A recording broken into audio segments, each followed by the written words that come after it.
Alors, bienvenue toutes les trois. Alors, on est rendu à la partie 2 de la formation.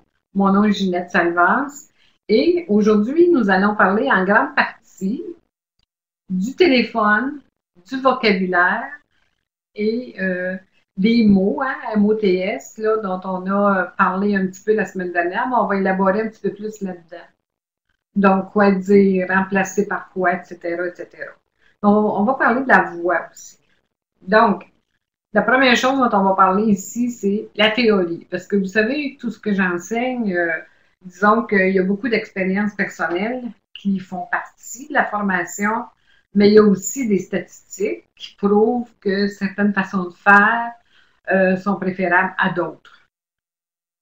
Alors, je vais vous parler de la théorie d'Albert Mehrabian. Mehrabian, c'est un professeur à l'Université de Californie à Los Angeles. Et cette personne-là euh, est devenue célèbre, je dirais, à cause de ses statistiques sur la première impression.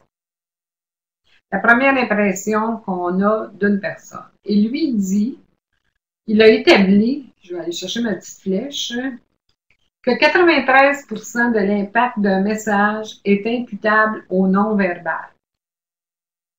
Imaginez-vous, c'est beaucoup, hein? Le non-verbal, ça veut dire nos gestes, notre comportement.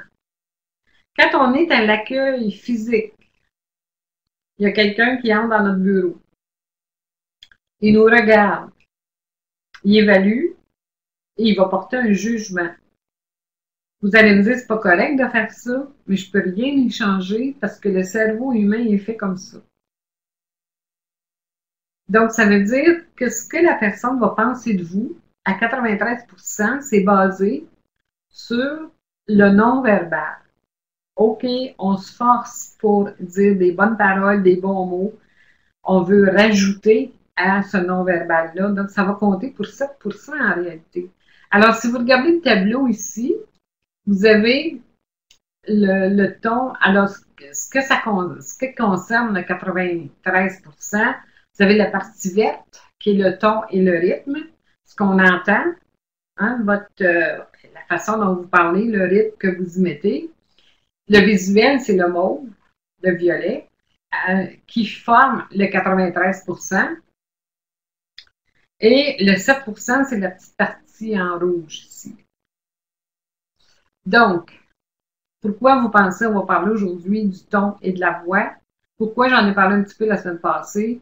C'est important, ça vient compléter ce que les gens voient. Maintenant, imaginez-vous, au téléphone, on ne vous voit pas. Je sais qu'il y a des gens qui, même s'ils sont au téléphone, ils vont faire des gestes, hein? Quand vous, par exemple, vous donnez des directions au téléphone, vous allez tourner les rues avec votre main. Hein. Souvent, il y a des gens qui font ça. Donc, on ne vous voit pas. Donc, qu'est-ce qui compte en réalité qui devient du 100%? Qu'est-ce qui va remplacer ce 93%-là? C'est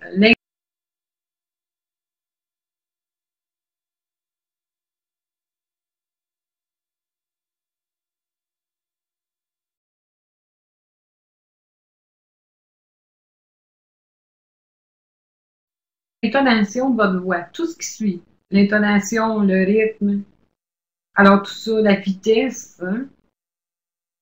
Donc, vous voyez comment c'est important. Les gens font toujours un saut quand on parle. Hey, donc, mes mots, là, je pensais que c'était pas mal plus important que ça. Non, c'est pas plus important que le 7%. Il n'est pas le seul à avoir donné, Marabian n'est pas le seul à avoir donné des statistiques comme celle-là.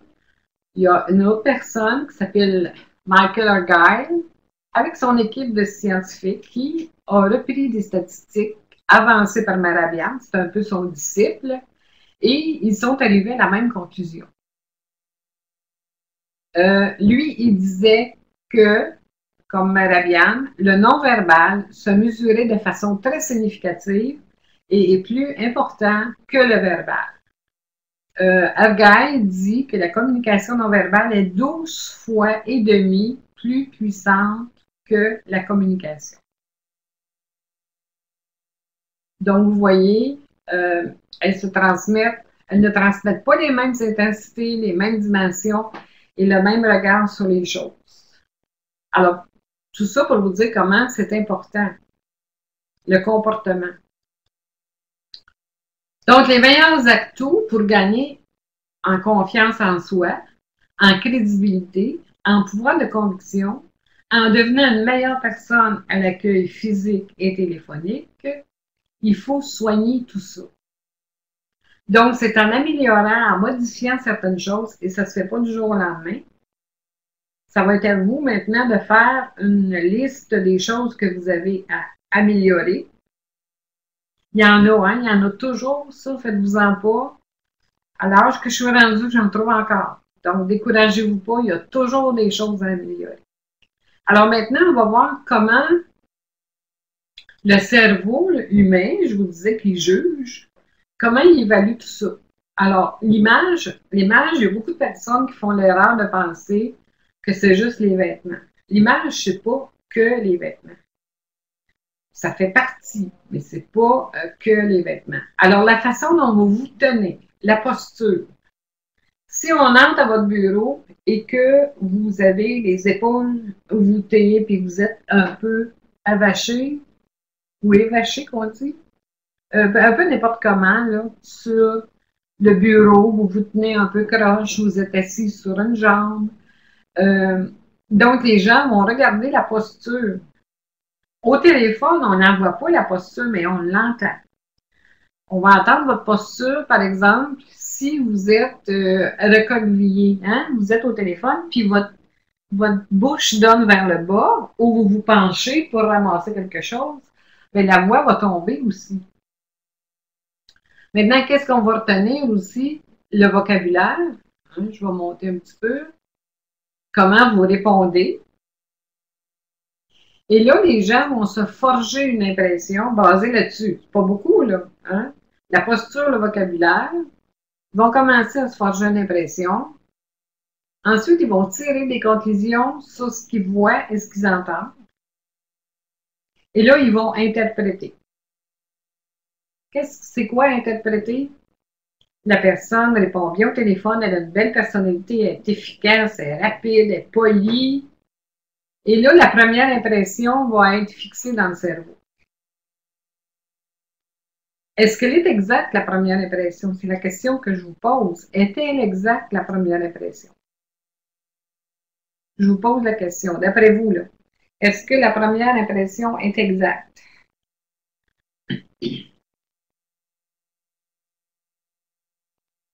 Non. Fé me dit non. Karine me dit non.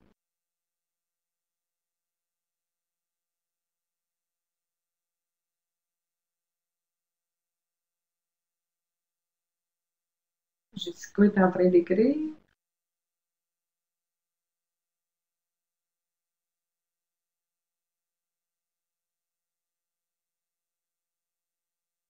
Alors, la première impression n'est pas exacte. Mais d'un point de vue professionnel, je dirais oui, mais d'un point de vue privé, non. Donc, Jessica, c'est exactement la même chose, professionnel ou privé. La première impression n'est pas exacte. Je vais vous donner un exemple de privé. Vous allez chez des amis, puis il y a des amis à eux que vous ne connaissez pas. On vous présente. Le processus que vous allez faire, là, vous allez dans votre tête passer à tout ça. Vous allez regarder les nouvelles personnes que vous ne connaissez pas. En retournant chez vous le soir, vous allez dire à votre copain ou à votre conjoint, et je te dis qu'elle est snob, l'amie d'une telle. Supposons que vous la rencontrez une seule fois. Dans votre tête, qu'est-ce qui va être gravé? Cette fille-là est snob. Vous n'aurez peut-être pas de deuxième chance pour la rencontrer à nouveau. Alors, pensez à vos clients. Si vous les voyez qu'une seule fois, ils vont s'imprégner une impression. Qu'est-ce qu'ils vont penser de vous? Et quand ils pensent de vous, ils pensent de l'entreprise aussi. Hein? On va dire, ah, mon Dieu, ils ne savent pas choisir leurs employés. Alors, vous savez, ça peut aller plus loin, cette réflexion-là. Maintenant, votre ami chez qui vous êtes allé, vous avez une sortie organisée au restaurant, puis la fameuse snob est là. Puis vous apprenez à la connaître un peu mieux. Elle vous raconte un petit peu plus sa vie, vous jasez avec, etc., etc. Et là, vous commencez à dire, elle n'est pas si snob que ça. Finalement, je me suis trompée. Et quand vous la connaissez plus, vous arrivez à un point, et ça, c'est la même chose avec des collègues de bureau, là, des nouveaux collègues. Vous allez arriver à un point où vous allez lui dire, sais-tu, la première fois que je t'ai rencontré, je te trouvais vraiment snob. La personne de répondre, on me dit souvent ça, mais sais-tu, je suis tellement gênée. Je suis timide. Et les gens prennent ça pour du snobisme. Écrivez-moi donc si ça vous est déjà arrivé, ça, de faire un jugement comme ça.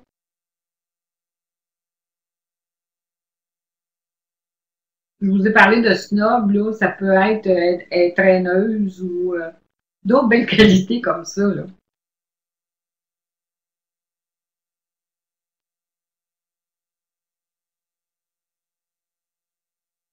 Bon, voyez-vous, fait me dit oui, ça peut arriver fréquemment.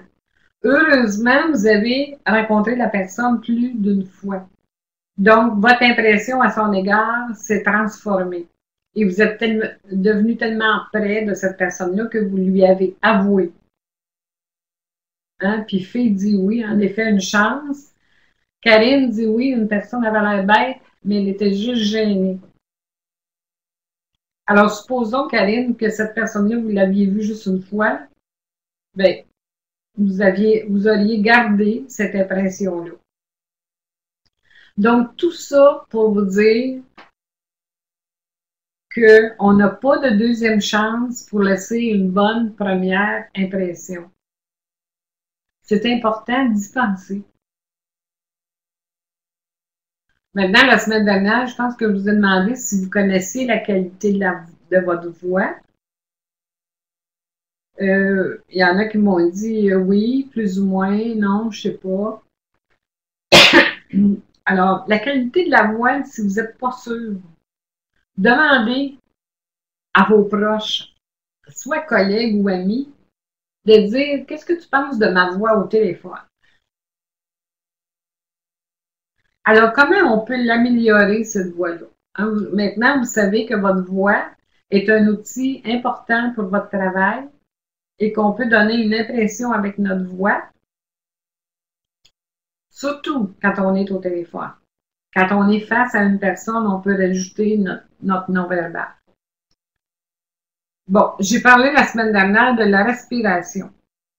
La respiration, c'est une façon d'améliorer sa voix, de mieux la projeter. Ensuite, ça peut être des exercices de diction aussi, comme les chemises de l'archiduchesse sont-elles sèches, archi-sèches. Répétez donc ça après moi. Dans votre tête, si vous êtes entouré de gens, les chemises de l'archiduchesse sont-elles sèches, archi-sèches?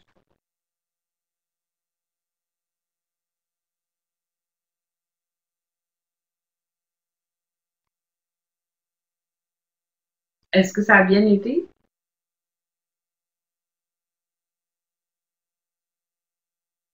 Ça a bien été. Alors, voyez-vous, pour bien prononcer la phrase, comment on prend notre temps? Si vous voulez aller trop vite, vous allez bafouiller. En réalité, au téléphone, on parle beaucoup plus vite qu'on devrait parler. Donc, la prononciation est importante. Prendre à un rythme plus bas que celui qu'on utilise d'habitude. Et notre rythme a augmenté au fil des années depuis qu'on parle à des répondeurs. On parle à une machine, donc on va aller plus vite. Souvent, quand on a des messages, on a de la difficulté à entendre correctement les noms et les numéros de téléphone. Donc, il faut retourner au début et écouter le message une fois, deux fois, avant d'être certaine que le nom et le numéro de téléphone sont corrects. Donc, pensez-y. Est-ce que vous êtes confortable avec votre ton de voix, avec votre voix?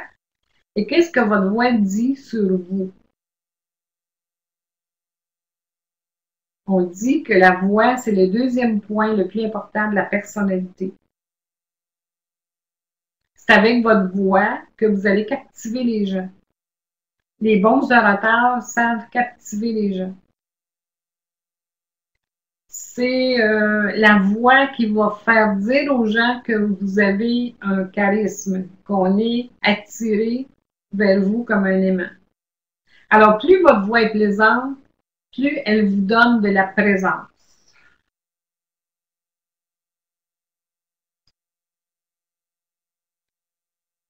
Alors, vous pouvez demander à une collègue cette semaine, si vous voulez, de vous téléphoner et vous dire comment tu qualifierais ma voix. Ou à une amie, si vous ne voulez pas le faire au travail. Est-ce que d'après toi, ma voix est chaleureuse, enjouée? Est-ce que je parle trop du nez? Est-ce que je parle trop fort? Est-ce que je parle pas assez fort? Est-ce que ma voix est chantante, monotone ou comment tu qualifierais ma voix? Alors là, c'est sur la qualité de la voix. Maintenant, le rythme. Est-ce que c'est trop lent, trop rapide, saccadé, hésitant, pressé, agité? Et on a dit que quand on se faisait déranger par le téléphone, ça pouvait s'entendre en fonction de notre rythme de voix. Hein? Est-ce que le client qui appelle me dérange? Est-ce qu'il me sent pressé et agité? Je suis nerveuse, puis ça se transmet au téléphone. Et votre ton, comment est-il? Sec, agressif, poli, souriant. Hein? On a parlé du sourire la semaine dernière. Enjoué, aimable.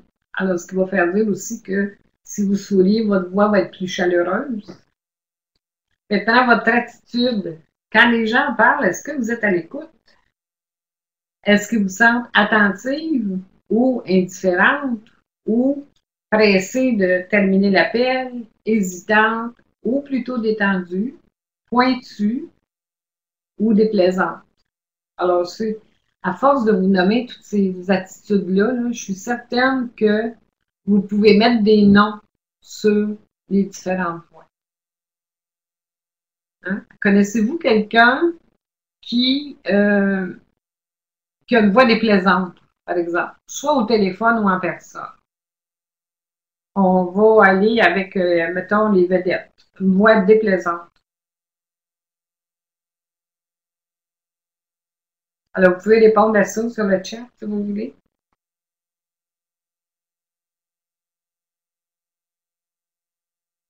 Éric Salva, Éric Salva, Éric Salva, il revient souvent dans mes formations, Éric Salva. Éric Salva, il a une voix déplaisante. Désolée, mais j'en connais pas.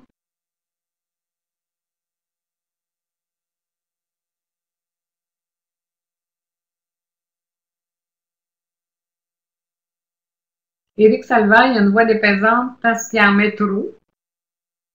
Parle trop vite et aigu, des fois, ça me déconcentre. Vous avez raison. Donc, lui, en met trop. Guillaume Lepage revient souvent aussi. Il a une voix nasillarde.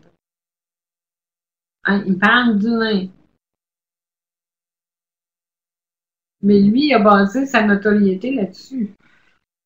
Alors, je parle des personnes célèbres. Là. Ensuite, Julie Snyder, qui n'a pas une voix agréable. Elle parle vite, puis elle rajoute des gestes, beaucoup, beaucoup de gestes aussi.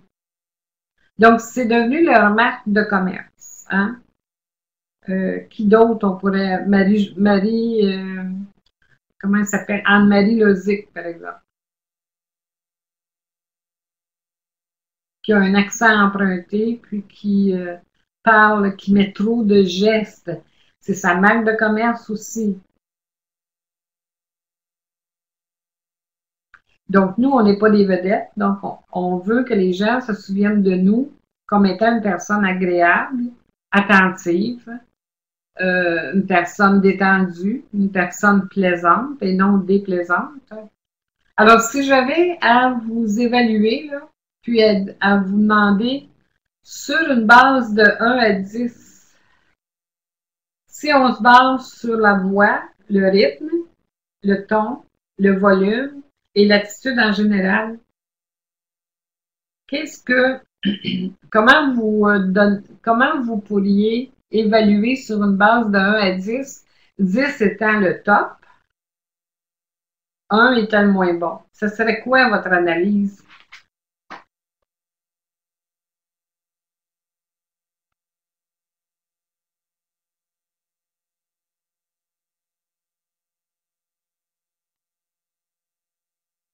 Vous pouvez répondre là, sur...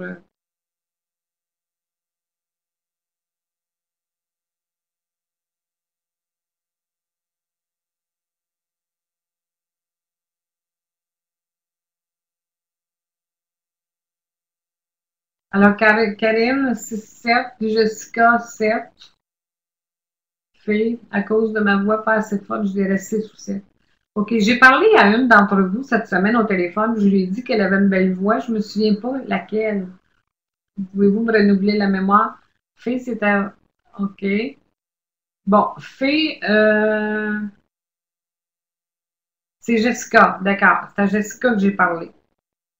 Alors, Jessica s'est dit 7.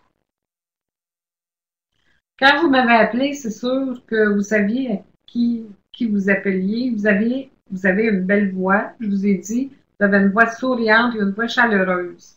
Moi, je donnerais un 9.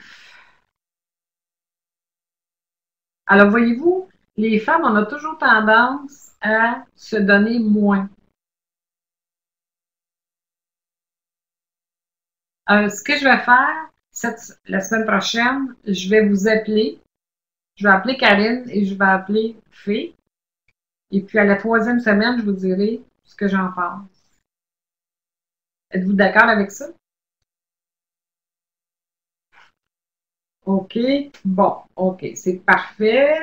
Maintenant, il n'y a rien qui vous empêche de demander à vos collègues ou à vos amis ou à votre famille de vous donner un pointage de 1 à 10 en leur expliquant sur quoi se baser. J'ai une personne qui est professeur ou coach de voix. Maintenant, il y a des coachs pour tout. Coach de voix. Et elle a dit cette phrase-là que j'ai reprise parce que je la trouve importante. Le ton de ma voix égale la profondeur de mon pouvoir. J'ai trouvé ça bon comme phrase. Alors, c'est sûr que le ton qu'on va utiliser va nous donner confiance en nous ou si on ne porte pas attention à ça, ça va tout simplement enlever notre confiance. Donc, vous voyez que c'est important. Alors, le ton qu'on utilise est important. Par exemple, quand on parle de ton qu'on utilise, supposons que vous venez de vous fâcher avec un collègue et vous répondez au téléphone et vous lui dites sur un ton fâché, en parlant d'une certaine personne, supposons on vous demande de parler à telle ou telle personne, vous dites il est absent du bureau aujourd'hui. Alors, vous voyez, vous avez une voix agacée, une voix fâchée. Tandis que si vous avez un collègue qui est devant vous, si on en a parlé la semaine dernière, là, les gens qui viennent se planter devant votre bureau et qui attendent que vous ayez fini votre téléphone, et là, vous dites, quelqu'un appelle, par exemple, et vous semble dérangé. Il est absent du bureau aujourd'hui. Hein? On va terminer nos phrases comme sur une note descendante. Tandis que si vous dites sur un ton assuré, on est rendu ici, désolé, il est absent du bureau aujourd'hui. Alors, vous voyez, on va mettre un sourire, puis on va dire notre phrase d'une façon plus dynamique, en souriant. Maintenant, le volume, est-ce qu'on parle assez fort ou trop fort? Faire des exercices de respiration pour mieux projeter votre voix. Et les gens qui apprennent le chant apprennent à projeter leur voix. Le débit, trop vite ou pas assez vite. Puis ça, je vais vous demander de faire une attention toute spéciale à cette partie-là. Le rythme moyen, quand on est en face là, et on se parle, là, comme je le fais maintenant, c'est 180 mots par minute.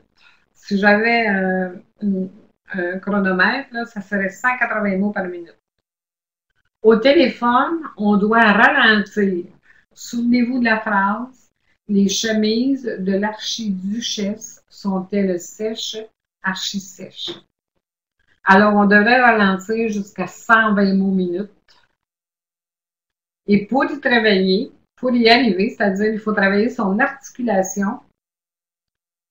Et si vous voulez des exercices de diction, vous allez sur Google, sur Internet et vous tapez diction ou exercice de diction et vous allez en avoir une panoplie incluant les chemises de l'archiduchesse. Souriez quand vous êtes au téléphone, tout s'entend. Et je vais vous donner un truc, parce que je vous en ai peut-être parlé la semaine dernière. On a dit que quand vous répondez à votre téléphone, vous devez prendre un temps d'arrêt, une petite respiration et accrocher un sourire. Si vous pensez ne pas vous en rappeler parce que le téléphone sonne beaucoup, vous pouvez vous mettre pas loin de votre téléphone un objet qui vous fera penser à ces trois choses-là. Hein? Donc, c'est arrêter le petit hamster de tourner. Là. Donc, prendre un temps d'arrêt, respirer, sourire. Vous pouvez vous coller un petit bonhomme sourire. Vous pouvez vous mettre un petit miroir si vous voulez, vous regardez. Quand on regarde dans le miroir, quand on se regarde dans le miroir, on est porté à ajouter un sourire. Alors, à ce moment-là, on peut avoir des choses qui vont nous faire penser. Maintenant, les différentes voix. Alors, si je vais vous parler un petit peu des différentes voix qu'on rencontre, je vous parlais de Guillaume Lepage qui est dans le nez. Donc, lui, il va parler du nez. Si on parle du haut de la poitrine, alors si vous placez votre main ici, au haut de la poitrine, et qu'il y a des vibrations, c'est que votre voix vient de là. Elle ne vient pas d'assez profondément. Donc, le haut de la poitrine, ça veut dire je suis dans la neutralité. Les chants d'église, les chorales, les chants grégoriens chantent du haut de la poitrine. Ça veut dire je suis neutre, je suis dans la neutralité. Si vous parlez d'une voix de poitrine, donc la voix, si vous voulez, on descend. Alors, ça veut dire j'aime mon travail. Pour vous donner un exemple, quand vous venez de tomber en amour et vous expliquez ou vous parlez de votre nouveau copain à des amis, votre voix vient du cœur, votre voix vient de là. Hein? Alors, quand on parle d'un nouvel amoureux, on va parler d'une voix chaleureuse, d'une voix enjouée, d'une voix souriante, d'une voix comblée. Maintenant, si on parle d'une voix qui vient du ventre, c'est une voix autoritaire. Alors, quand on choque, notre voix change d'espace. Notre voix va descendre dans le ventre, comme un chanteur d'opéra, par exemple, qui va chercher sa voix dans le ventre pour la respiration, c'est-à-dire par la respiration. Alors, nous, on reste au numéro 3. Hein? On veut une voix « J'aime mon travail »,« J'aime la vie », si vous voulez. Et une voix du bas du corps, c'est un peu si vous demandez à votre adolescent, par exemple, veux-tu me raconter ta soirée? Ouais, pas grand-chose. Alors, vous pouvez sentir la vibration qui vient du bas du corps. Ça, c'est comme quelqu'un qui n'est pas groundé, qui n'est pas arrivé à la maturité encore.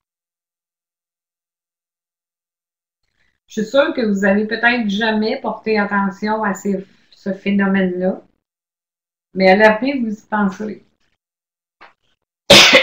Excusez. Alors, qu'est-ce que vous retenez, vous, concernant votre voix? Votre voix vient de où, vous croyez?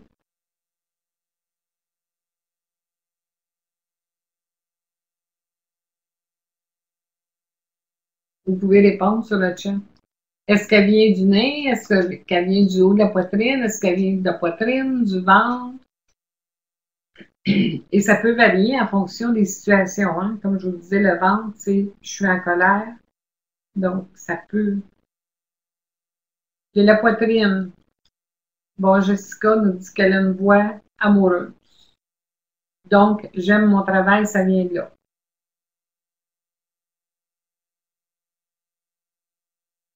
Alors, ça dépend, oui, effectivement. Ça dépend des situations. Et normalement, on va se promener entre le 3 et le 4, et c'est sûr, quand on est en colère, hein, tu sais, quand on dit « c'est venu me chercher », là, ben, ça se reflète dans notre voix, puis ça veut dire que notre voix est allée plus loin. Là. Alors oui, ça dépend des situations, et la voix idéale, c'est vraiment le numéro 3. Maintenant, les 10 règles de base du savoir-vivre téléphonique. L'accueil, hein, évidemment. Qu'est-ce que les gens s'attendent? Hein? Je vous ai parlé la semaine dernière que vous étiez gentille organisatrice de voyage. Donc, les gens veulent que tout baigne dans l'huile. Les gens veulent être situés. Les gens veulent de la précision. Donc, ils s'attendent à ce que vous décrochiez immédiatement. C'est ce qu'ils veulent. Comment aussi donner une bonne image de notre personne, notre personnalité, c'est d'accueillir comme si le visiteur de marque était devant nous. Au téléphone, vous donnez autant d'importance aux gens qui appellent qu'aux gens qui se présentent devant vous. Vous accueillez avec le sourire. Vous êtes consciente de votre voix et vous soignez l'expression, le ton, la qualité de votre voix. Vous soignez votre présentation. Utilisez des mots courtois. Soignez votre langage. On en a parlé des mots courtois la semaine dernière. On va en ajouter d'autres aujourd'hui. Montrez que vous avez de l'initiative. Alors, quand une réceptionniste veut montrer qu'elle a de l'initiative et quand elle parle à une personne, elle va se nommer. Il y a beaucoup de réceptionnistes qui n'osent pas parce qu'ils ont peur que les gens demandent à leur parler chaque fois que ça ne marche pas, ou en tout cas, ils ne sont pas portés à se nommer. Alors, agir en tant que personne responsable, c'est de dire mon nom est Karine, je suis la réceptionniste. En cas de question, rappelez-moi, ça me fera plaisir de vous aider ou de vous acheminer à la personne qui pourra vous aider. Voyez-vous, nommez-vous. En cas de plainte, surtout en cas de plainte que vous recevez au téléphone, souvent, la personne qui se plaint va dire « Je parle à qui, là? » Ça veut dire « T'es qui, toi, là? Si jamais j'ai à rappeler, je vais savoir qui n'a pas fait suivre mon message. » Donc, prenez de l'initiative, puis vous allez vous sentir mieux. Vous allez vous sentir utile. Surveillez votre gestuelle, posez les bonnes questions aux gens, puis soyez pas gênés de poser des questions. En disant des phrases comme une personne, par exemple, qui porte plainte, mon rôle, c'est de vous aider. Hein? C'est des choses qu'on n'a pas l'habitude de dire. Mais allez-y, là, allez-y à fond, puis affirmez-vous dans ce que vous faites. Maintenant, posez les bonnes questions. Prenez un message utile. Comme je vous ai dit la semaine dernière, il y a des mots, des noms de personnes que vous avez de la difficulté à vous rappeler. Ben, écrivez sur le message que vous remettez à la personne, écrit au son. C'est mieux que écrire n'importe comment puis pas le marquer. Reformuler, ça veut dire apprendre à poser des questions. Et si vous n'êtes pas sûr de ce que la personne veut dire, Si j'ai bien compris, ou encore permettez-moi de résumer, est-ce que c'est ça que vous voulez dire? Notez les références téléphoniques. Moi, je travaille toujours avec un cahier à spirale à côté de mon bureau. Hein? Ça ne veut pas dire que j'écris bien, là, mais j'ai toujours un cahier à spirale, puis à chaque matin, je marque la date avec le nom des gens qui m'appellent durant la journée. Donc, vous pouvez faire ça si vous voulez, pour toujours avoir un, un fichier papier permanent à côté de vous. Assurer les suivis d'appels. Si une personne vous appelle 3 fois dans la journée, puis qu'elle vous dit, bon, il n'y a pas personne qui m'a rappelé, soyez pas gênés d'aller voir les gens à l'interne ou même de les appeler et de leur dire, Monsieur Untel, ça fait 3 fois qu'il appelle, croyez-vous pouvoir le rappeler aujourd'hui? Même si les gens n'ont pas la réponse à donner à la personne, ils devraient prendre la peine d'appeler et de dire, je ne peux pas vous donner une réponse aujourd'hui, mais je fais des recherches et je m'occupe de vous rappeler demain. Ou dès que j'ai la réponse. Encore, c'est le choix. Maintenant, on va passer au protocole téléphonique. D'ici là, je vous dis maintenant sur la voie, est-ce que vous avez des questions à poser ou si tout est clair?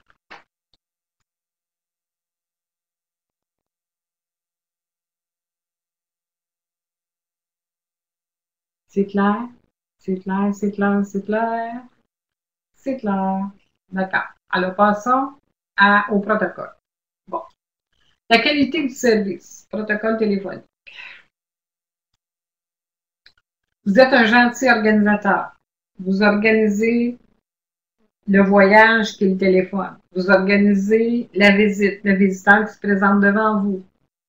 Alors, vous prenez les gens en charge. C'est ce qu'ils aiment.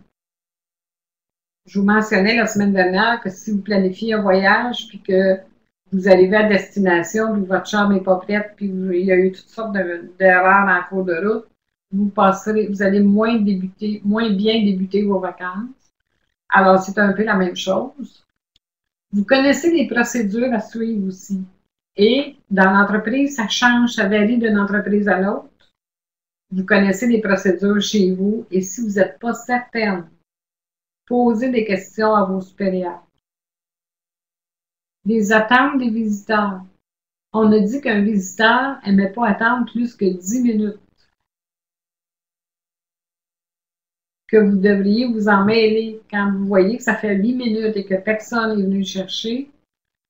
Vous mettez votre grain de sel, vous appelez la personne qui vient visiter et vous mentionnez, Monsieur Untel est toujours en attente. Est-ce que vous, on ne dira pas est-ce que vous l'avez oublié parce que ça peut choquer la personne qui attend. Mais est-ce que vous avez terminé votre téléphone ou avez-vous terminé votre réunion? Alors, on peut poser des questions comme ça. Les composantes de l'accueil. Les composantes de l'accueil. 3 mots. Courtoisie, rapidité, efficacité. Vous pouvez vous en souvenir en pensant à CRE, C-R-E. Courtoisie, rapidité, efficacité. Prenez l'initiative d'aller au-delà des attentes. Quand les gens vous appellent, savez-vous comment vous rendre? Maintenant, est-ce que vous savez de quelle façon vous êtes perçu? Comment les gens vous perçoivent au téléphone ou à votre bureau?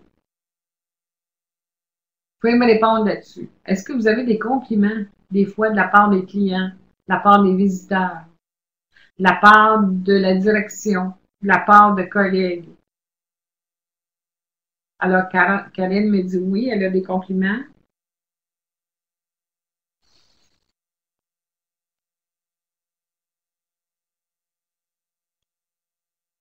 La gentillesse, c'est bien.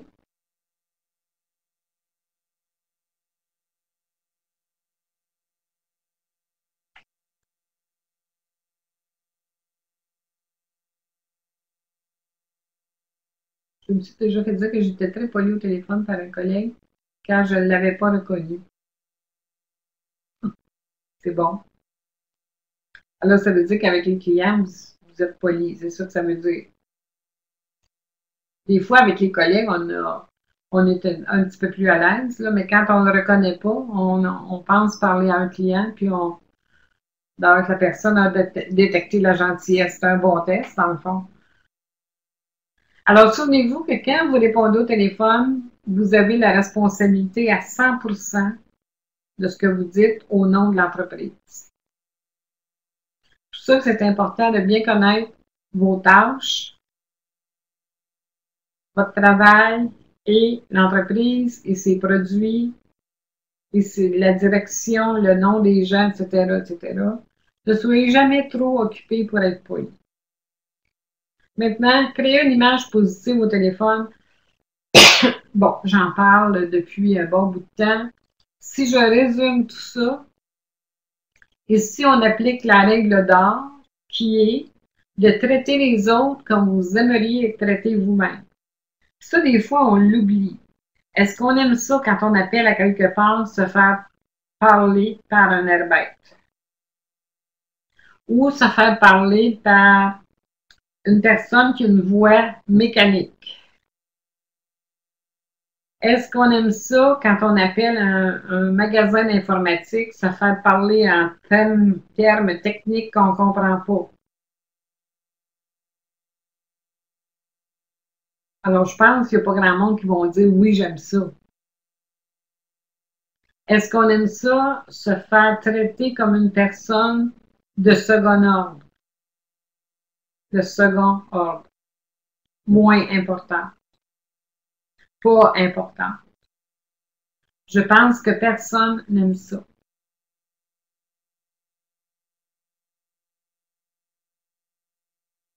Alors, l'accueil est important au téléphone. Au téléphone, on a dit le bonjour. On a parlé des mots magiques. Ce qui fait bonjour, il ouvre une parenthèse, il ouvre une communication. Alors, quand on l'ouvre avec le sourire, tant mieux. Accueillez l'appel comme si le visiteur était devant vous. N'oubliez pas non plus que les gens me demandent souvent, j'ai quelqu'un devant moi et j'ai quelqu'un qui appelle. À qui je dois donner la priorité? Je ne sais pas si ça vous est déjà passé par la tête une réflexion comme celle-là.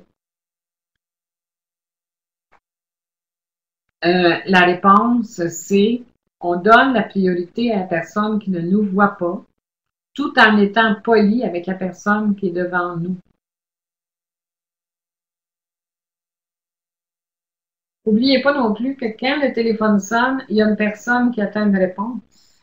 Donc, il faut savoir répondre d'une façon polie. Si vous êtes déjà au téléphone, puis vous devez répondre à un autre appel, alors vous allez dire à la personne, permettez-moi de répondre à un appel, je vous reviens immédiatement. Ou permettez-moi de répondre à un appel. Maintenant, pesez pas sur le bouton tout de suite pour changer de ligne. Dites votre phrase complète. Et quand vous revenez en ligne, on dit que les gens n'aiment pas la mise en attente. Quand vous revenez en ligne, merci d'avoir attendu. J'aime mieux attendu que patienter, parce que patienter, ça a l'air hôpital, puis c'est normal que dans un hôpital, on attende, on dirait. Donc, il n'y a pas de faute à le dire, merci d'avoir patienté, mais merci d'avoir attendu. Pour moi, c'est moins, disons que c'est plus doux à l'oreille de la personne qui appelle. Donc, la mise en attente, il n'y a pas personne qui aime attendre au bout du fil, mais la plupart des gens vont accepter de le faire quand c'est fait poliment. Si on demande leur accord. Alors, vous voyez, ici, j'ai demandé l'accord. Je n'ai pas attendu la réponse. On peut dire, si vous permettez, je réponds à un autre appel, je vous reviens tout de suite. Ou encore, permettez-moi de répondre à un appel. Puis on peut rajouter, si vous permettez. Donc, puis quand on écoute les intervieweurs à la télévision, souvent, ils vont utiliser le mot si vous permettez, monsieur Untel, ou encore permettez-moi de. Si vous permettez, c'est une façon d'amener la conversation vers un autre sujet. Donc, utilisez des phrases qui font leur preuve. Hein? On écoute, on regarde la télévision, on a des modèles devant nous, des exemples devant nous. Si on prête attention à tout ça, tout est là. Donc, se servir de ces mots-là. Donc, la mise en attente, on a dit que les gens n'aiment pas. Acheminer les appels. Bon, vous avez remarqué qu'il y a des mots qu'on utilise souvent qui sont des anglicismes, comme le mot transférer un appel. C'est de l'anglais transfer, évidemment. Donc, si on dit j'achemine votre appel, c'est du bon français. Donc, on va essayer de trouver des mots français. Surtout quand on répond à une personne en français, évidemment. Donc, alors on va dire acheminer un appel. Maintenant, quand vous acheminez un appel, si vous dites, un instant s'il vous plaît, je vous mets en communication avec monsieur ou madame Untel, ou j'achemine votre appel à monsieur ou madame Untel, bien, attendez avant de couper la ligne, d'avoir prononcé le nom de la personne à qui vous allez acheminer l'appel. Je vous ai dit que les gens s'attendent à être pris en charge. Donc, ce qu'ils veulent, c'est que là, vous leur avez répondu très poliment, puis vous avez dit, moi, je ne peux pas répondre à cette question-là, je suis désolée, et j'achemine votre appel à monsieur ou madame Untel qui va être en mesure de vous aider. Alors, vous dites le nom de la personne. La personne dans le bureau répond, madame Untel, bonjour, ou service à la clientèle, bonjour. Mon nom est un tel. Donc là, la plan c'est qu'il est au bon endroit. Hein? C'est un peu comme votre parcours de voyage. Si vous allez en Floride, vous arrivez à l'aéroport, ben on vous dit on est arrivé à l'aéroport de Miami ou à l'aéroport de Fort Lauderdale. Alors les gens disent ouf, on est arrivé à la bonne place. C'est pareil. Pareil au téléphone. Alors, si quelqu'un se présente devant vous au comptoir de la réception, continuez votre appel, tout en faisant signe aux visiteurs. Puis là, on va utiliser le langage des signes. Parce qu'avec vos casques, on ne vous voit pas, on ne sait pas si vous êtes au téléphone ou non. Donc, on va tout simplement dire je suis au téléphone. Hein? Et on va faire signe à la personne un instant, si ce n'est pas pour être long. Donc, la personne va rester au comptoir. Ou encore, on va lui indiquer un siège avec notre main, en faisant un geste avec notre main, hein, si on a une salle d'attente pas loin. Maintenant, ça me fait penser, il y a une des personnes qui prenait la formation à un moment donné, puis qui me dit, moi, quand j'ai quelqu'un qui se présente devant moi, je ne le regarde pas. Comme ça, je suis certaine de ne pas être dérangée. Alors, je continue mon téléphone et j'écris et je prends des notes. Pensez-vous, vous autres, que c'est la bonne façon de faire?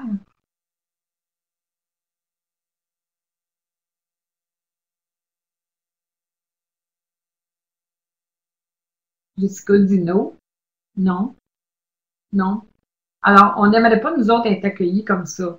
Et ce qui est bizarre, c'est que c'était une municipalité et que la personne qui était devant elle, c'est un payeur de taxes. Un peu son employeur, si on veut. Donc, je lui ai demandé qui lui avait dit de faire ça.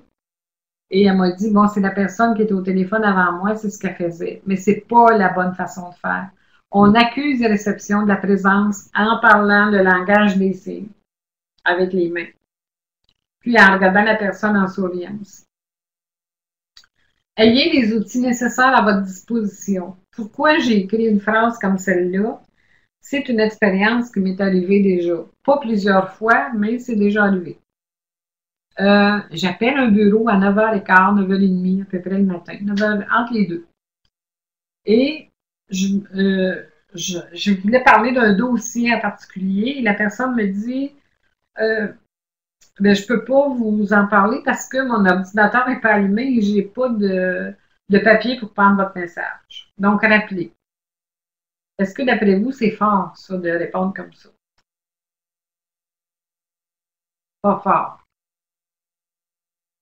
Alors, pourquoi je vous dis ayez les outils nécessaires à votre disposition? Si vous avez un appel à 9h02, puis que votre ordinateur, je ne sais pas à quelle heure vous commencez, mais supposons que c'est 9h, puis que votre ordinateur n'est pas encore allumé, c'est possible, malgré qu'on aime toujours l'allumer avant l'heure, bien au moins ayez un crayon et un papier pour prendre le message. Établir une bonne relation. Utiliser des formules proactives. Il y a des gens qui dépendent au téléphone. Entreprise ABC, bonjour, comment puis-je vous aider? Bon, j'ai mentionné que c'était un peu trop. C'est long. Maintenant, dans le cours de la conversation, quand je vous demandais là, de poser des questions, bon, voyons comment je pourrais vous être utile. Voyons comment je pourrais vous aider. Dans le cours, dans le cadre de la conversation, là, on peut utiliser des mots comme ça. Maintenant, demandez poliment le nom de la personne. Puis-je vous demander votre nom, ou puis-je avoir votre nom, ou puis-je annoncer qu'il l'appelle. Orienter l'interlocuteur vers un service plus compétent ou plus connaissant que nous. Donc, si vous voulez attendre un instant, je vais acheminer votre appel au service à la clientèle. Alors, vous voyez, j'utilise acheminer l'appel au service à la clientèle et là, la personne, alors, vous répond service à la clientèle, mon nom est Jessica, bonjour. Alors, votre appelant sait qu'il est au bon endroit. Si vous devez vous renseigner auprès de collègues, mettez votre appel en mode garde. Il y a des fois qu'on peut entendre quand on appelle quelque part, Hey, Martine, sais-tu si Stéphane est entré aujourd'hui? C'est pas intéressant d'entendre ça. Alors, si Martine passe puis vous voulez lui poser la question, ben, informez la personne. Si vous permettez, je mets votre appel en mode garde, je vous reviens tout de suite. Puis là, vous posez la question à votre collègue. Sourire au téléphone. Alors, supposons, il y a des gens qui me disent, ça, on va le voir plus la semaine prochaine, sur les différents types de personnalités, là. Il y a des gens qui parlent, et qui, ça fait 3 minutes qu'ils parlent, puis vous ne savez pas encore qu'est-ce qu'ils veulent exactement. Donc, vous êtes à l'écoute. Ne coupez pas la parole inutilement, mais si le client parle trop, puis que vous ne pouvez pas venir à bout de saisir son idée, dites simplement, avec des mots polis, puis-je vous interrompre pour vous demander des questions? Ou encore, puis-vous me donner la date ou le numéro de votre facture? De cette façon-là, en posant des questions, vous allez reprendre le contrôle de la conversation. C'est ce qu'on appelle recadrer une conversation.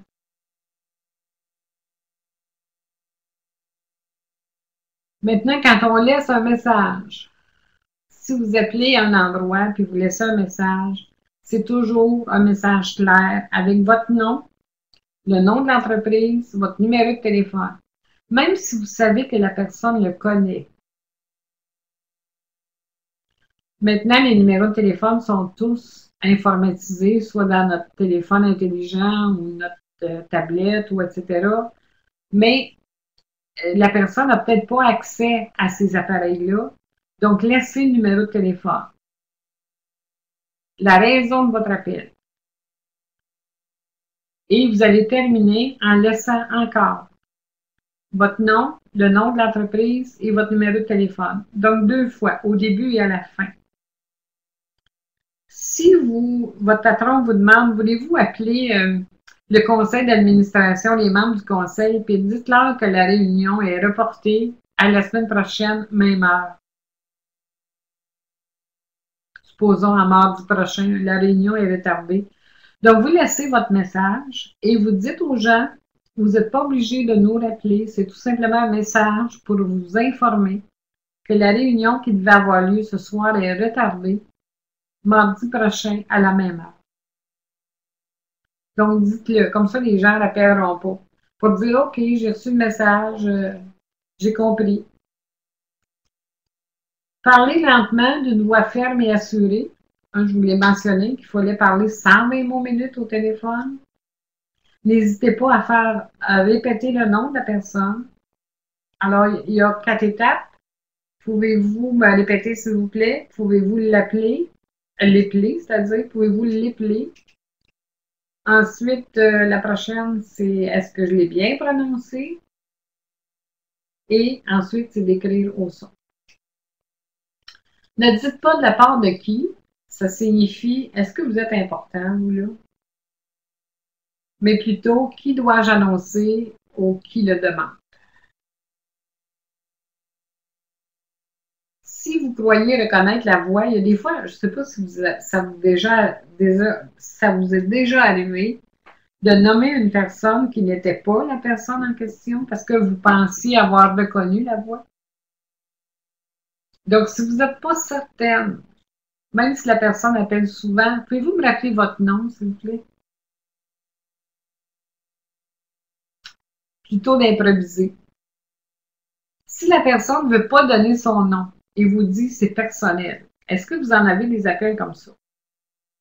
Vous pouvez m'écrire dans le Jessica en a, Fée en a. Bon. Quand vous avez des appels que les gens disent c'est personnel. Bon, finalement, après quelques temps que vous travaillez pour la même entreprise, vous savez si c'est la fille, le fils ou le conjoint qui appelle, vous reconnaissez les voix. Mais au début, ou si c'est des gens qui veulent s'infiltrer pour prendre un rendez-vous pour vendre quelque chose, souvent ils vont dire c'est personnel. Demandez à votre patron, comment voulez-vous que j'agisse quand j'ai des gens qui me disent c'est personnel et qui ne veulent pas laisser leur nom? Si le patron vous dit non, moi je ne réponds pas à des appels si je ne sais pas qui appelle, vous pouvez dire une phrase qui ressemble à celle-là, mais que vous pouvez ajuster dans votre vocabulaire à vous. Je me permets d'insister car M. Patron souhaite que je lui annonce ses correspondants. Puis-je avoir votre nom, s'il vous plaît? Voyez-vous dans le ton de la voix? Puis-je avoir votre nom, s'il vous plaît? Je suis poli, mais je suis ferme. Donc, est-ce que vous avez éclairci ce sujet-là avec votre patron? Avez-vous Fée et Jessica, lui avez-vous demandé comment vous voulez que je traite ça, les appels qui disent c'est personnel? Vous pouvez m'écrire dans le chat.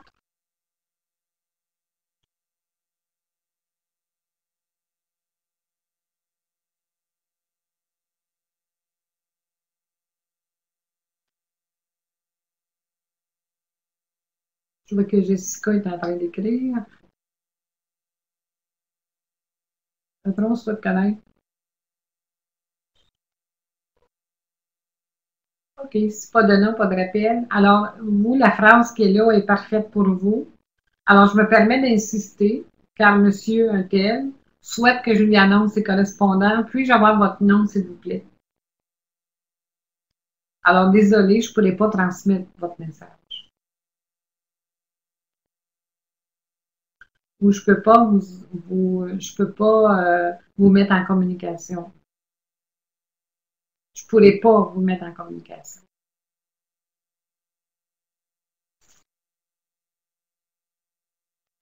Alors, c'est à vous de poser des questions. Remplacez la formule ne quittez pas par merci de garder la communication.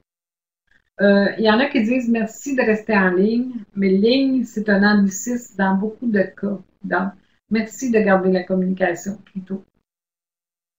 Les mots magiques, si vous permettez, permettez-moi, puis-je, merci de votre appel. N'hésitez pas. Ah, mon nom est Jessica, n'hésitez pas à me rappeler. Nous apprécions votre clientèle.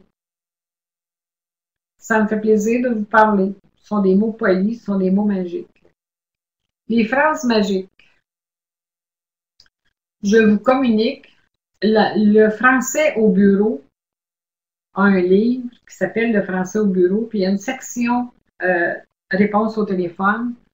Et eux disent je vous mets en communication. C'est sûr qu'on ne devrait pas prendre d'anglicisme, qu'on ne dira pas je vous transfère à. Moi, j'aime mieux je vous communique. Maintenant, on ne dira pas je vous communique à, je vous communique Madame Lafleur. Ou encore, je transmets votre appel à Monsieur Tel. Madame Lafleur est à l'extérieur pour la journée. Désirez-vous parler à quelqu'un d'autre? Alors ça peut être un choix qu'on offre à la personne. Par exemple, vous savez que Mme Lafleur est à l'extérieur pour la journée. Si vous ne voulez pas que la personne rappelle, vous dites voulez-vous parler à sa boîte vocale? Voulez-vous laisser un message dans sa boîte vocale, puis vous acheminez l'appel dans la boîte vocale? Si la personne n'a pas été préparée, ben, ça se peut qu'elle appelle. Donc, si vous dites Madame Lafleur est à l'extérieur pour la journée, désirez-vous laisser un message dans sa boîte vocale ou parler à quelqu'un d'autre? On va offrir un choix.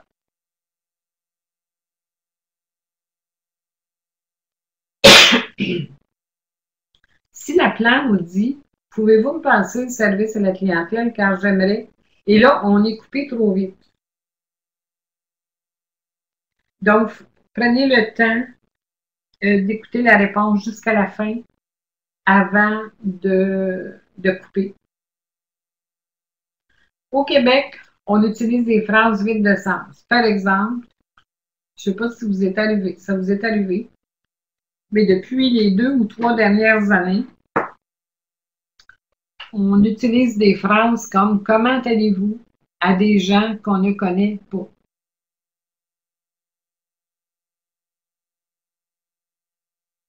Est-ce que ça vous est déjà arrivé d'entendre ou de recevoir des appels, peut-être chez vous même? Comment allez-vous? J'espère que vous ne le dites pas, parce que ce sont des phrases qui sont vides de sens. Quand on n'a pas de vocabulaire, on va utiliser des mots comme ça. C'est la traduction de l'américain « How do you do » ou « How are you doing today ». Hi honey, how are you doing today? Non, riez pas de moi, là. J'ai travaillé aux États-Unis. Alors, comment allez-vous? On ne va pas l'utiliser un mot comme ça. C'est surtout à des gens qu'on ne connaît pas. Si c'est des clients qui appellent régulièrement, si c'est des collègues, si c'est des amis, comment ça va aujourd'hui? Ça, on peut l'utiliser, mais pas à des gens qu'on ne connaît pas. C'est un manque de respect. Maintenant, puis-je vous aider en répondant au téléphone? C'est pas une grosse faute, mais quand on appelle à une entreprise, on se doute fort que les employés qui sont là pour nous aider. Donc, on n'est pas obligé de le rajouter à une réponse qui est déjà longue. Maintenant, évitez les phrases qui peuvent froisser les gens. C'est des phrases innocentes, mais qui peuvent, pour certaines personnes, avoir une autre signification.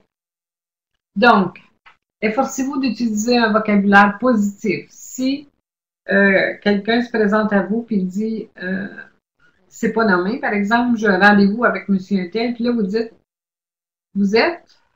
Vous l'avez dit, qui déjà? Qui vous êtes? Plutôt, on devrait dire puis-je avoir votre nom, s'il vous plaît? S'ils viennent par affaire, on peut lui demander est-ce que vous avez une carte professionnelle?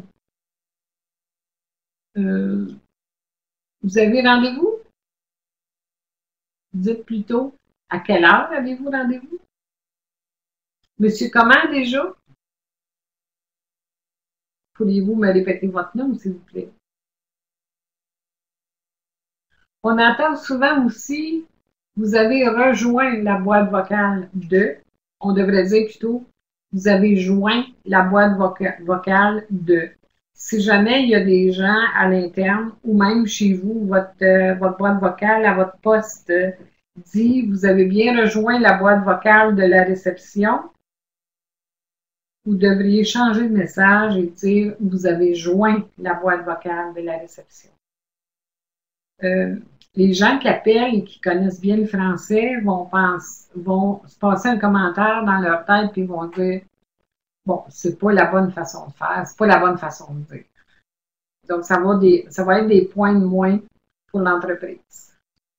Alors, quand vous dites au revoir à une personne qui est venue à votre bureau, qui a peut-être rencontré des gens et qui est sur son départ, si vous n'êtes pas au téléphone, au revoir et merci de votre visite, hein, vous pouvez rajouter merci de votre visite. Il y a aussi, on a parlé d'intonation, on a parlé de mettre l'accent au bon endroit. Merci de votre appel. Nous sommes heureux de pouvoir vous aider. Alors là où les caractères sont en gras. Bonjour, c'est un vrai plaisir de vous revoir. C'est un plaisir de vous revoir. Merci de nous faire confiance. Permettez-moi de répondre à un appel. Merci d'avoir patienté ou merci de garder la communication. Puis-je vous interrompre pour vous demander plus de questions? Pouvez-vous me rappeler votre nom, s'il vous plaît? Qui dois-je annoncer ou qui le demande? Je me permets d'insister avec la phrase. Un instant, s'il vous plaît. Je vous remercie de bien vouloir patienter. Patienter, je vous ai dit pas sûr, mais c'est pas un gros mal de l'utiliser de temps en temps. Alors, voyez-vous, ce sont des mots que vous pouvez peut-être vous faire copier votre page du manuel, puis le mettre pas loin de votre bureau. Vous ne pourrez pas changer, évidemment, ou modifier tout ça dans une journée, mais tant que vous n'aurez pas pris la bonne habitude, ben restez avec cette phrase-là tant qu'elle ne deviendra pas automatique. On dit que ça prend 21 jours pour que ça devienne un automatisme. Ensuite, vous passez à la prochaine phrase, puis vous l'améliorez. Normalisez les réponses au téléphone. Ce que je veux dire par là, c'est quand vous allez devenir là, vraiment bonne ou meilleure dans votre vocabulaire, il serait important que quand vous vous faites remplacer, soit dans vos journées de congé ou de maladie ou les vacances d'été, que la personne qui réponde à votre place ait un bon sommaire du vocabulaire que vous utilisez pour pouvoir la guider dans ses réponses. Donc, ça serait bon que vous lui remettiez 2-3 pages que vous faites du vocabulaire, puis vous dites, tiens, c'est les mots qu'on utilise ici dans notre façon de répondre. Donc, les petites règles à ne pas négliger. Remercier toujours l'appelant à la fin de la conversation. Répéter son nom au cours de la conversation aussi, surtout dans le cas de plainte, puis bien prononcer son nom. Baisser le ton si l'appelant s'emporte. Hein? On va voir ça plus la semaine prochaine. Si l'appelant est en colère et s'emporte, là, c'est le temps de parler un peu moins fort, baisser le ton pour qu'il baisse le volume, le sien, son volume, pour pouvoir entendre ce que vous dites. Tenez l'appelant informé de ce que vous faites. Par exemple, tenez l'appelant informé si, je ne sais pas si ça vous est déjà arrivé, vous êtes au téléphone, puis la personne a beaucoup à dire. Puis là, à un moment donné, il y a comme, on n'entend rien. À un moment donné, elle arrête de parler, puis elle dit, est-ce que vous êtes là? Êtes-vous là? Alors, vous êtes là, mais vous écrivez, vous prenez des notes, mais elle ne sait pas. Donc, il faut lui dire, je prends des notes pendant. Dites-lui avant qu'elle commence à exposer la situation. Dites-lui, je suis avec vous, là. Même si vous ne m'entendez pas, je prends des notes, j'écris pendant que vous parlez. Rassurez la personne. Si vous avez à accéder à l'ordinateur pour le dossier d'une personne, dites-le. Autrement, on va vous entendre sur le clavier et la personne va penser là, que vous êtes en train peut-être de jouer à dame de pique pendant que vous lui parlez. Alors, dites-lui, j'accède à votre dossier là, sur l'ordinateur. Ou si vous avez les documents de papier sur votre bureau, ça s'entend, le papier. Donc, dites, j'ai justement votre dossier devant moi. Donc, qu'est-ce qui s'entend à part ça? De la part d'une personne qui répond au téléphone, si vous mâchez de la gomme, vous buvez du café, vous buvez de l'eau, qu'est-ce qu'on peut s'entendre aussi?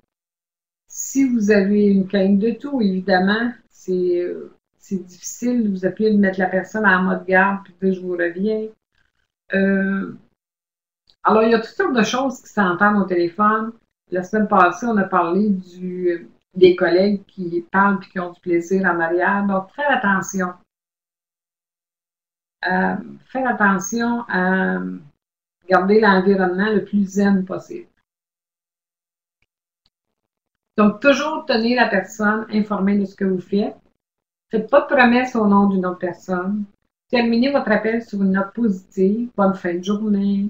À la prochaine.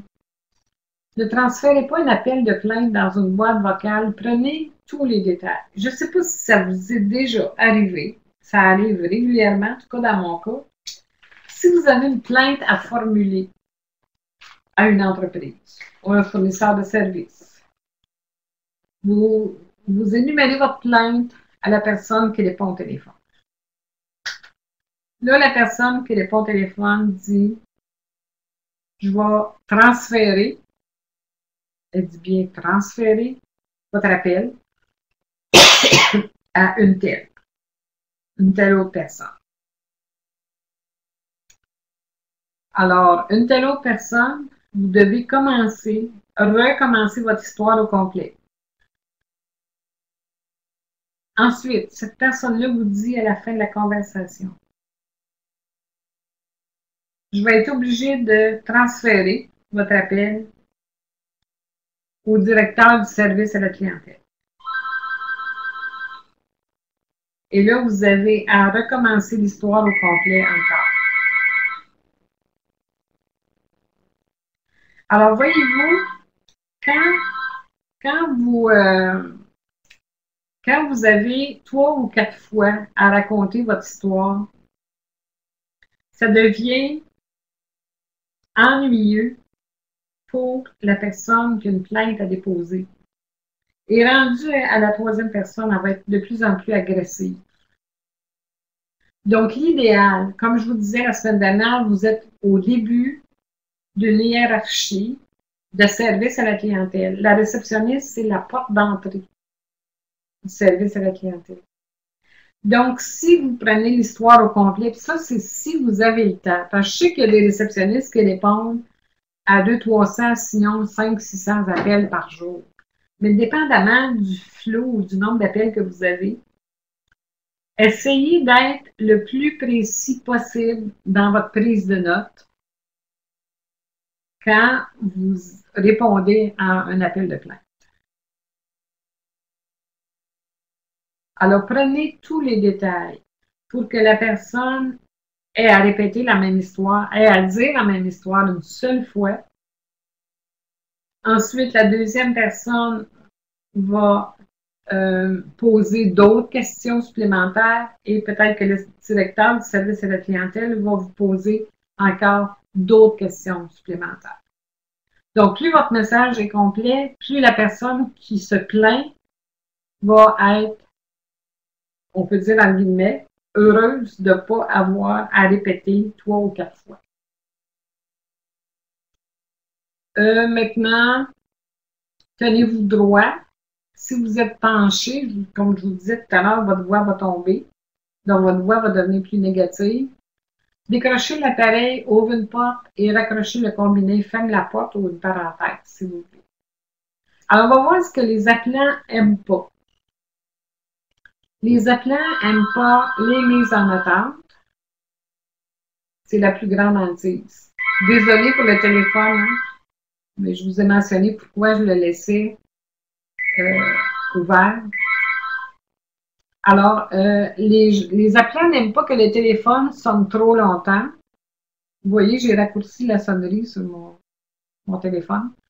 Les appelants n'aiment pas parler à un préposé qui ne sait pas à qui acheminer les appels. Alors, il faudrait que ça soit clair dans votre formation que vous sachiez à qui acheminer un tel appel de plainte, service, commande, etc., etc. Les gens n'aiment pas se faire interrompre. Les gens n'aiment pas tomber dans la boîte vocale d'une entreprise durant les heures normales de travail.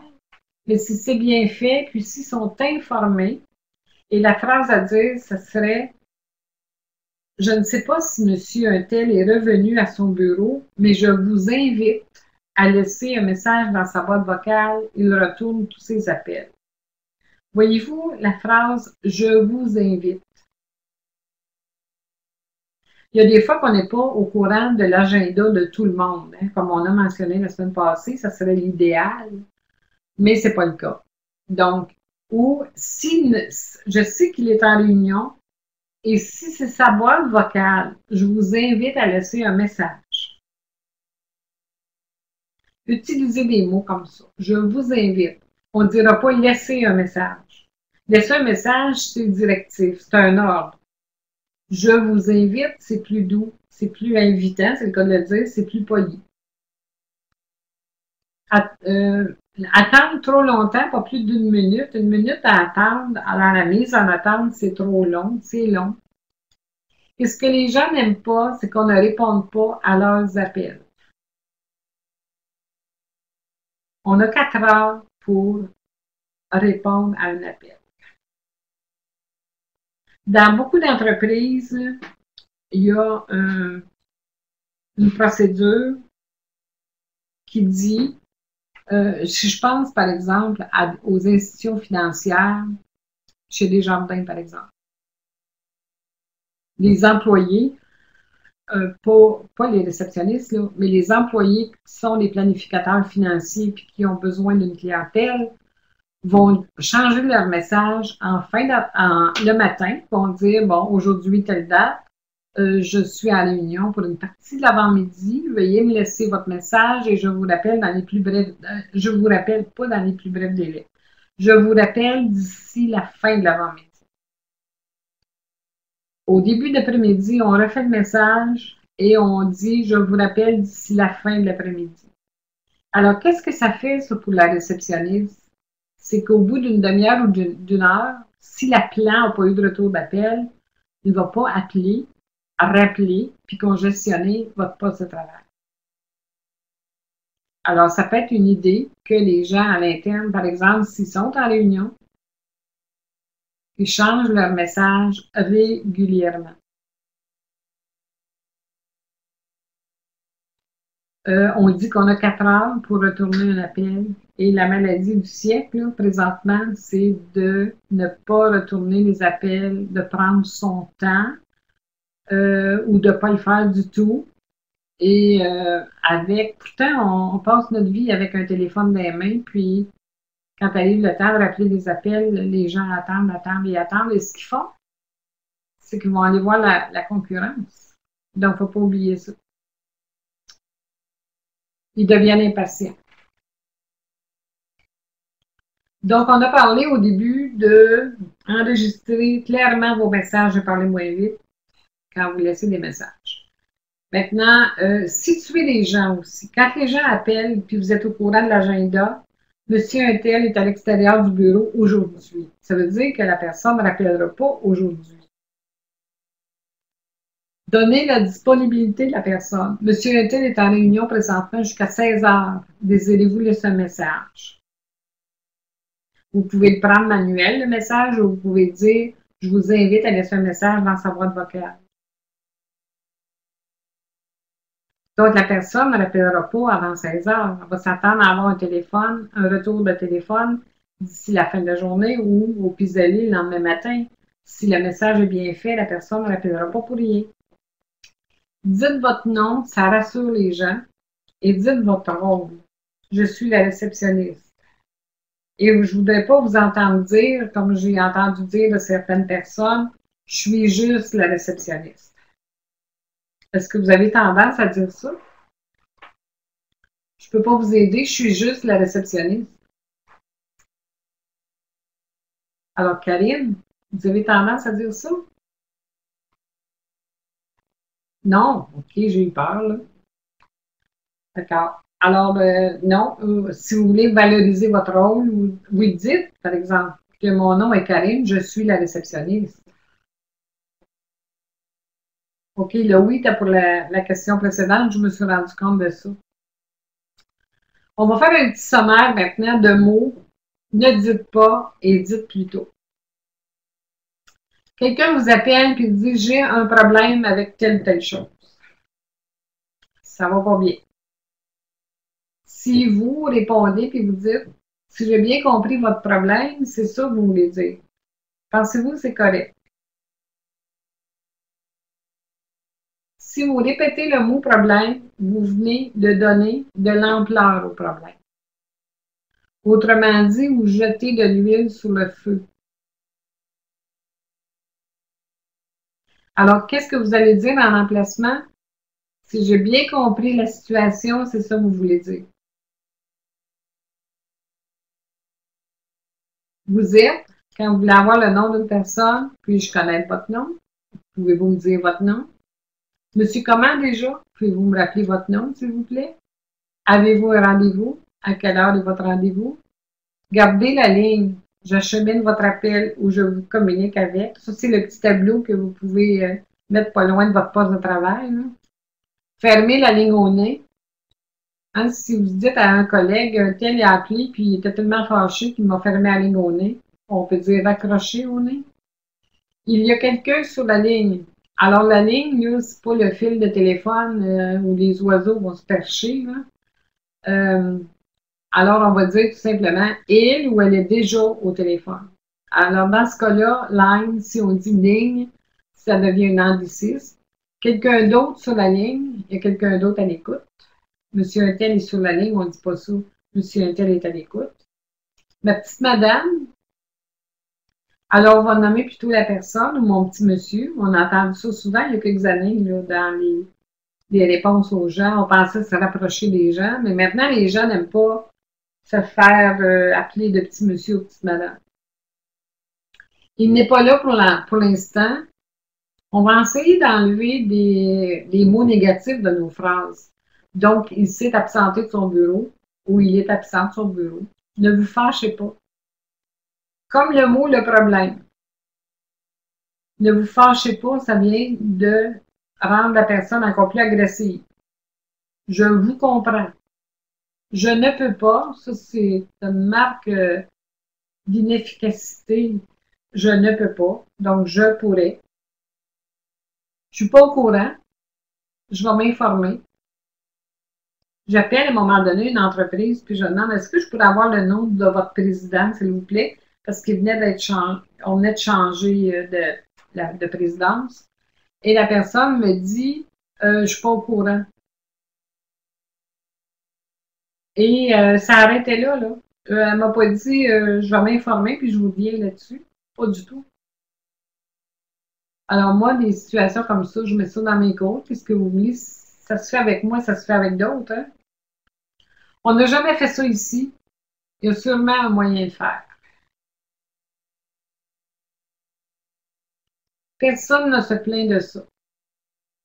Alors, si quelqu'un appelle pour vous signaler une plainte, ou pour porter plainte, puis vous répondez, ben mon Dieu, ça s'est jamais produit, ça. Personne ne s'est jamais plaint de ça. Alors, la réponse à dire, ça serait merci de nous informer. Nous prenons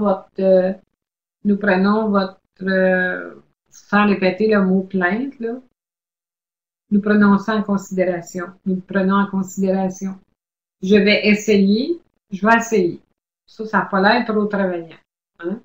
Je vais faire le nécessaire pour vous. Je ne vois pas le problème. Je vous écoute. Je regrette, je m'excuse, excusez-moi, je suis désolée. Je ne sais pas quand il revient, donc je vérifie son emploi du temps. Votre commande n'est pas prête. Votre commande est actuellement traitée ou est en processus de traitement. Qui l'appelle et qui dois-je annoncer? Merci d'avoir patienté. Merci d'avoir gardé la communication. Ça ne sera pas long. Un moment, je vous prie, ou un instant, s'il vous plaît. Il est au téléphone, voulez-vous l'attendre? Monsieur Patron est au téléphone. Préférez-vous attendre? Laissez-vous un message. Désirez-vous laisser un message dans sa boîte vocale? Alors ici, vous avez des termes anglais-français au niveau de l'accueil. Quand on répond à un téléphone, je ne vous lirai pas tout ça, mais vous pourrez vous y référer. En cas d'absence, la personne est présente, mais ne peut pas répondre. On doit faire attendre la personne. Puis il y a d'autres phrases qu'on utilise régulièrement aussi. Est-ce que vous utilisez le code d'épellation international? Je vous pose la question.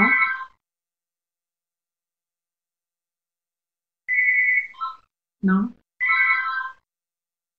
Oui.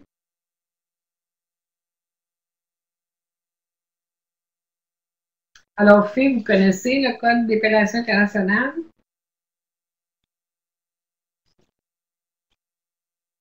Jessica, non. Alors, si vous voulez avoir l'air encore plus professionnel, apprenez, par exemple, si vous avez des fois à épeler le code postal ou le nom, un nom particulier, apprenez le code qui est utilisé, on l'appelle le code international parce qu'il est utilisé par euh, l'aviation, la marine, l'armée, euh, et la plupart des grandes entreprises, je dirais, c'est vraiment international que vous le fassiez en anglais ou en français. Donc, si vous dites, par exemple, mon code postal, moi, c'est le H de L 3 E 2 1, c'est-à-dire 2 alors c'est H hôtel. Ma H, ça se comprend bien, je ne suis pas obligée de dire hôtel. L, je dirais Lima. Alors, H2L Lima. Bien, on a tendance ici à dire comme Lima. Si c'était H3B, je dirais H3B Bravo. Je ne dirais pas H3B comme Bravo. Alors, vous pouvez apprendre par cœur si vous le désirez, c'est ce code international-là. Ça varie d'un pays à l'autre. Il y a des pays où ils ont leur propre code et l'international, c'est vraiment celui qui est utilisé par les organismes dont je vous ai parlé plus tôt. Maintenant, on va faire une mise en situation. Puis là, cette mise en situation, j'en ai trois. Donc, il y a une personne qui va répondre à la mise en situation 1. Donc, c'est Fé qui va me répondre, seulement Fé, à la mise en situation 1. Je suis à votre bureau et je me présente devant vous. Vous êtes au téléphone. J'aimerais rencontrer votre patron. Comment allez-vous m'accueillir? Donc, Fé, vous m'écrivez. On va attendre votre réponse. Comment vous allez traiter la situation?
Ça va bien, Fé, ça va bien.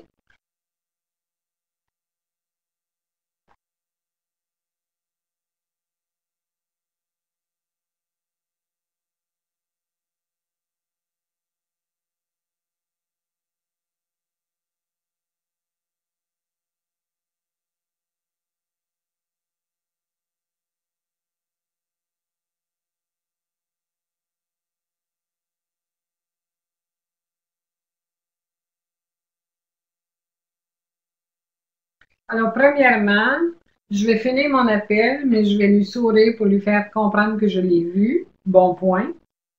Deuxièmement, je vais lui demander à quelle heure est son rendez-vous. Bon point. Et je vais dire à mon patron que monsieur, madame, une telle est en bas pour son rendez-vous. Et vous allez dire, bon, madame Salvance est en bas pour son rendez-vous. Vous allez nommer son nom. Bon point. À 100%. Bravo, on vous applaudit. On vous applaudit.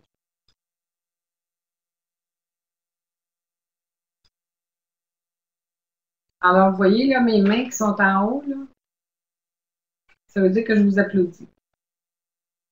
Alors, mise en situation 2, Jessica. Alors, Jessica, je suis une collègue. Je travaille avec vous. Vous êtes au téléphone et je veux une information rapidement. Alors, je suis devant vous. Comment vous allez gérer la situation?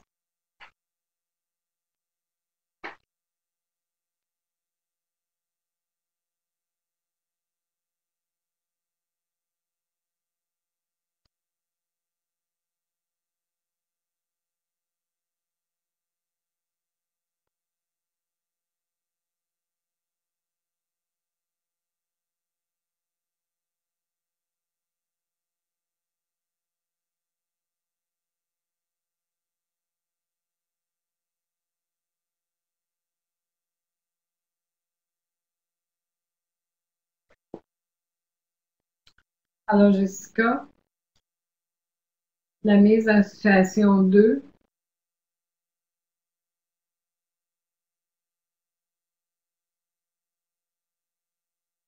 Alors oui, vous allez dire à la personne qui est au téléphone, permettez-moi de vous mettre en attente quelques secondes. Ensuite, je dirai à mon collègue,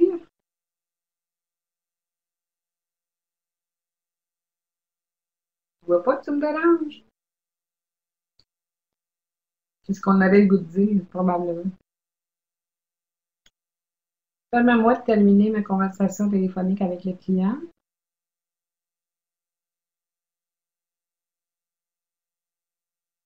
Est-ce qu'on ajouterait quelque chose?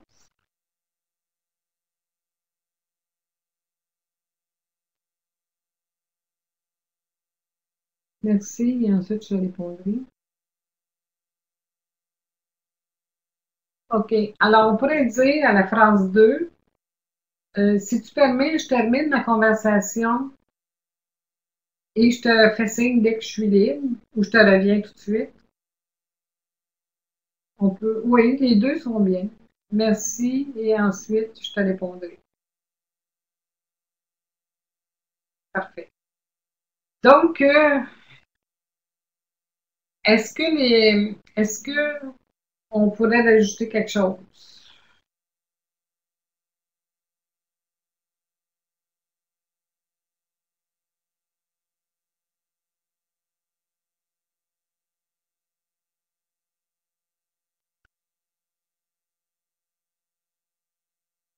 Karine est en train d'écrire. Est-ce qu'on rajoute quelque chose?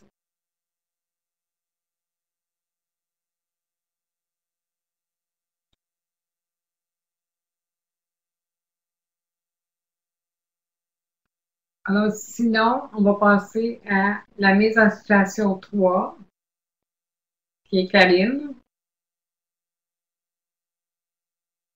Je suis une cliente insatisfaite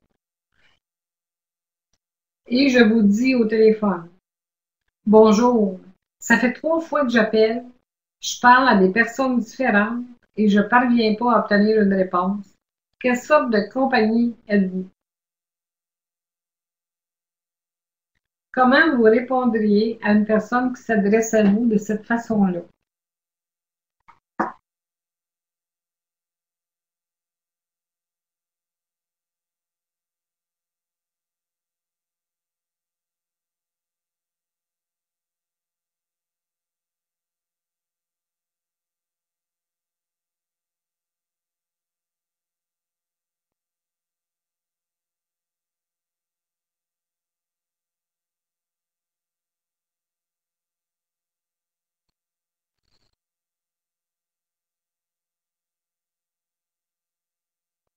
Alors, est-ce que, oui, Kaline est en train d'écrire. Premièrement, premièrement, je dis à la madame, la petite madame, permettez-moi de vous poser quelques questions afin de comprendre votre situation pour pouvoir transmettre plus d'informations à mon collègue ou à mon patron. Je vous comprends et je lui dis mon nom et que je suis la réceptionniste.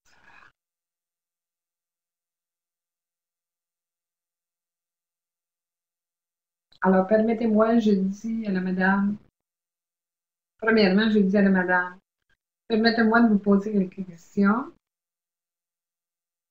afin de comprendre votre situation, pour pouvoir transmettre plus d'informations à mon collègue ou à mon patron. Et je lui dis mon nom, je suis la réceptionniste. Oui, ça me convient, ça. Ça me convient. Quand on dit quelle sorte de compagnie êtes-vous, on pourrait répondre à ça.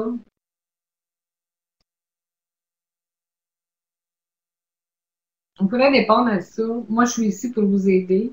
Alors, je vais transmettre votre message. On ne dira pas que je vais transmettre votre plainte, mais je vais transmettre votre message à la personne qui va pouvoir vous aider à ce sujet-là. Son nom est, on peut dire ça aussi. Donc, ça serait pour répondre à quelle sorte de compagnie êtes-vous, là? On est là pour vous aider. Hein? Ouais, ayez pas peur de dire des mots comme ça, là. Mais il faut que ce soit vrai, par exemple. Hein? Si quand on répond au téléphone, puis qu'on on a dans notre tête tout le temps, oh non, c'est pas la chaleur encore qui appelle, ou c'est fatigant, ça, personne ne l'appelle, vous ne pourrez pas sortir des mots positifs. Les mots vont mal sortir. Donc, si vous vous mettez dans la tête, je suis ici pour l'aider. C'est mon rôle en réalité. Hein? Donc, vous allez voir que les mots qui vont sortir vont être beaucoup plus positifs. Est-ce que vous êtes d'accord avec ça?